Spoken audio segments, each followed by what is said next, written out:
Have you ever taken a vacation to visit some historical or national monument?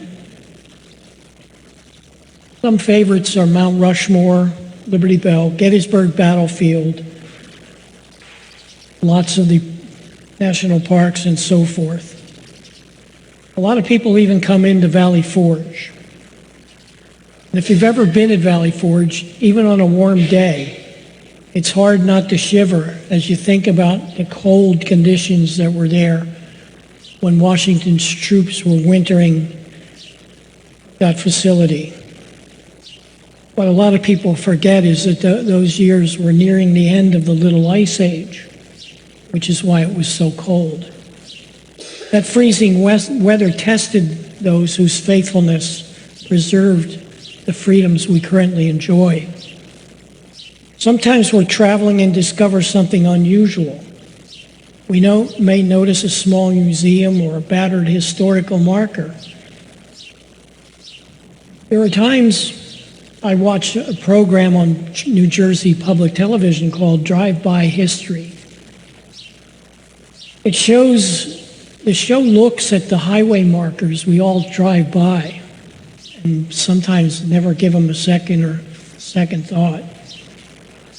But this show focuses on one and then gives you the story behind it. It's a program that goes about half an hour. It explores some of the things that someone hoped to preserve by erecting that memorial there to jog our memory.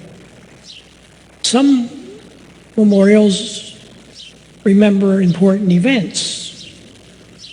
Some commemorate obscure things. They may have been something special in the past, but nobody really remembers them any longer. Some memorials are simply created for completely other reasons. I'll illustrate by telling you about a place Annette and I visited one time when we were traveling in Springfield, Illinois. Shays Route 66 Museum. Shays Museum was in an old Phillips 66 gas station.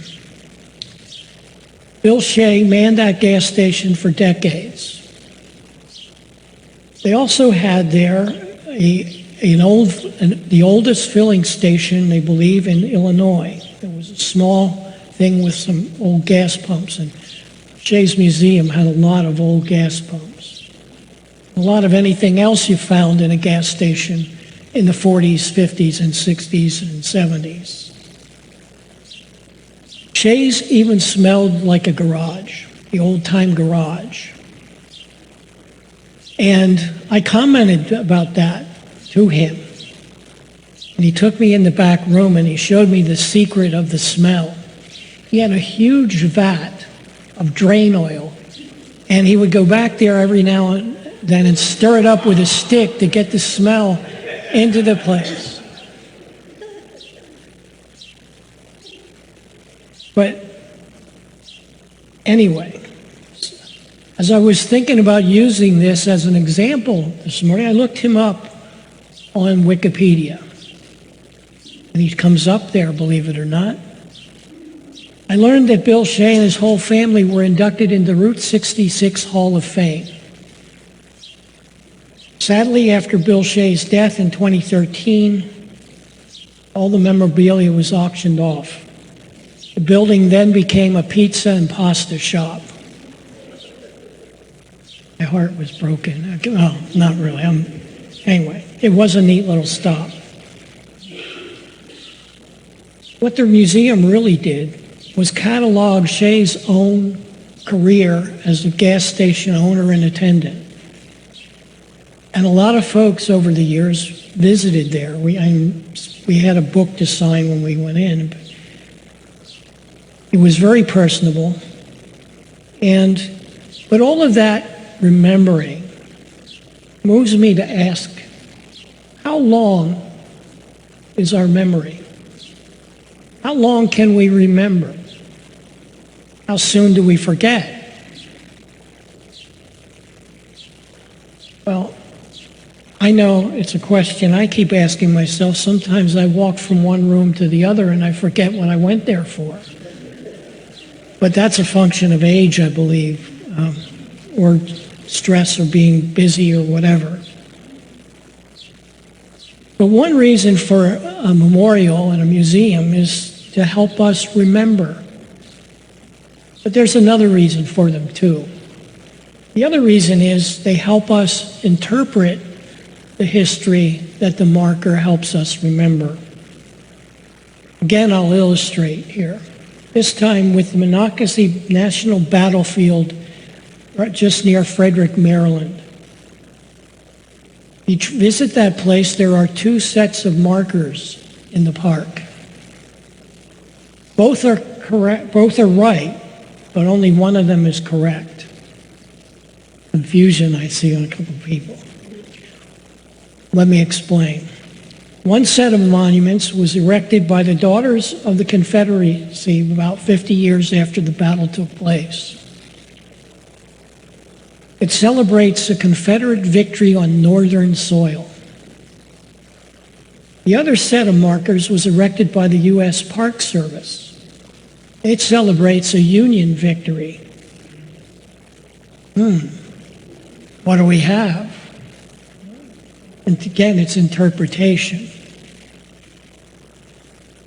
The Daughters of the Confederacy says the Southern troops won the battle there. They did, in fact, do exactly that. Seasoned Southern troops defeated the raw Union soldiers at Monocacy. However, battle delayed that Confederate advance by a little over a day. And in the process, seasoned Union troops went to Washington, D.C. to defend it from the Confederate advance. That delay allowed the Union to protect Washington, D.C. from the advancing Confederate troops. So who was right? Confederates won the battle, but strategically the Union won the war, at least at that point. In our first lesson this morning, Isaiah is trying to draw people's minds back to an important and forgotten historical perspective. And secondly, he's trying to influence that perspective. He calls the people back to the memory of the good things that God has done for them. The good things that God was doing for them then and there, and the good things that God will do for them in the future. The key word here is berit, or covenant in English. Isaiah talks of the covenant of God that God made with the people. And that covenant is the source of all good things that God offers us. Isaiah was writing to a people who suffered the trauma of the Babylonian exile. They were forcibly removed from their land to a foreign land with a different language and totally different customs and food and everything else. And Isaiah uses an image here that helps the people remember, saying that God offers his people gifts of water, wine, milk, and bread, the essentials of life. Come, eat, and drink, Isaiah calls. And when he has their attention, or our attention, he tells them all of these gifts are free. Isaiah recalls the covenant God made with King David, which was then being extended to all people. God knows David's failings. God knows the people's failings. No secret here, God knows our failings as well. In spite of that, God renews his covenant with us anyway. Our response should be immediate. Seek the Lord while he may be found. Call upon him while he is near. Let the wicked forsake their way and the unrighteous their thoughts. Let them return to the Lord, that he may have mercy on them, and to our God, for he will abundantly pardon. There is a way this free gift is counterintuitive for us. Let's be honest, in our dealings, we're used to insurance firms having small print so that limits their liability if something goes wrong. We're used to other companies reducing their liability somehow. Fine print often means it diminishes the advantage of whatever it is we're buying to us. So we're wary about things like that. But God is offering us food for eternity.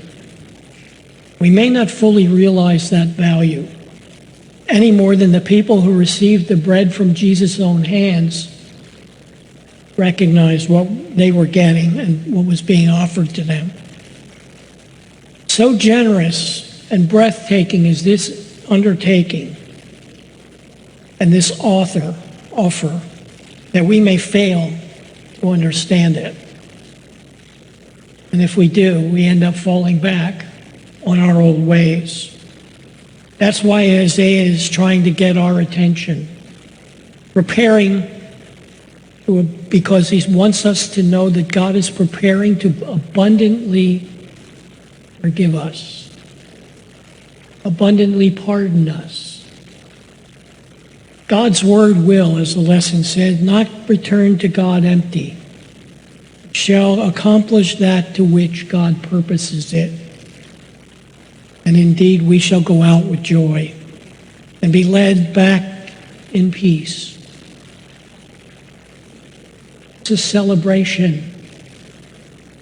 Not only is it just the people celebrating, Isaiah goes on to say all creation celebrates.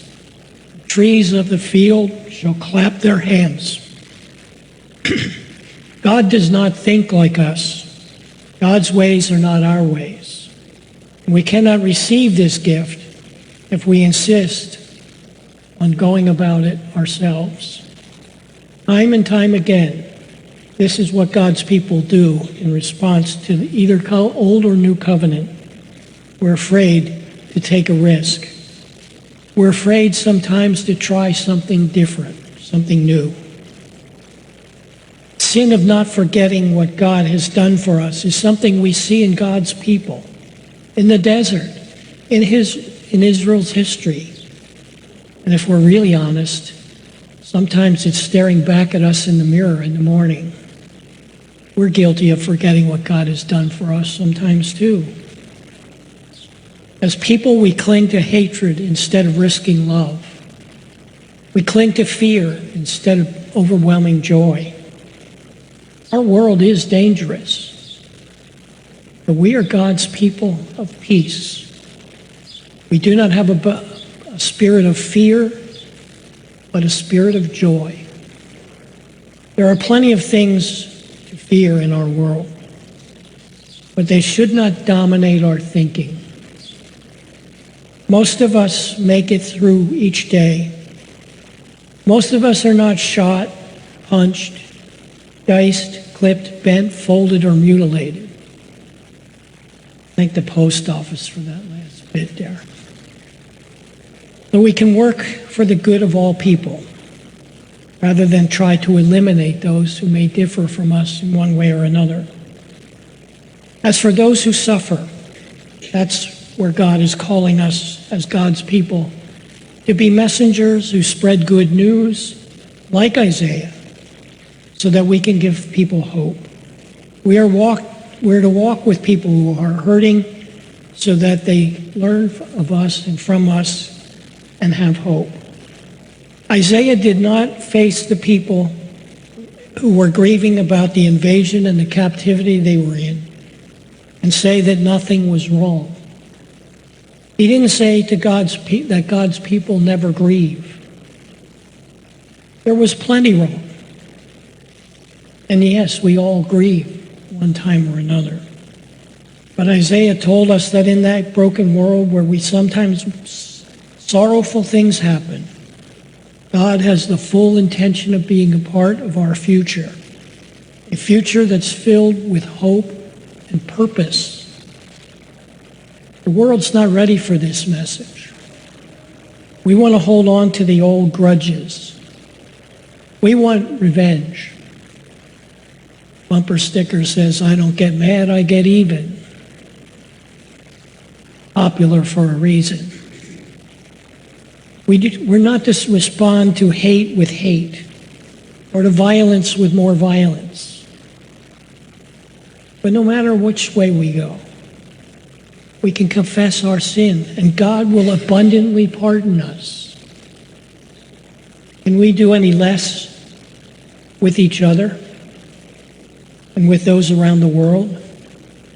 We must tell them and demonstrate our abundant joy in the midst of all the travails this world has to offer.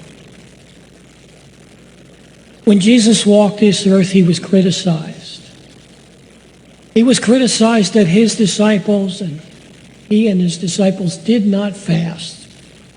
They didn't wear ashes, but they ate and they drank, and displayed the marks of life and living. The cross lay ahead for Jesus and many of his disciples.